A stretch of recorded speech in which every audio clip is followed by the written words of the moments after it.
సీతకి అరచేత గోరింక ఇంత చక్కని చుక్కకి ఇంకెవరో గోరింక రామ చక్కని సీతకి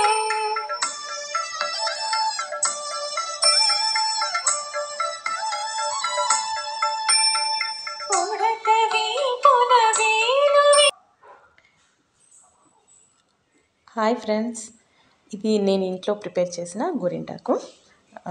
ఆషాఢ మాసం అంటే అన్నీ ఉంటాయి, కానీ అసలైన తెలుగు సంప్రదాయం గోరింటాకు పెట్టుకోవడమే అని మా మమ్మీ ఎప్పుడు చెప్తుంది. సో అందుకే కష్టపడి నేనే ఇంట్లో ప్రిపేర్ చేసి పెట్టుకున్నాను. ఎలా వచ్చింది అనేది కడిగేశాక చెప్తాను. మినిమం 2 hours ఉంచుకోవాలి. I think it will be good.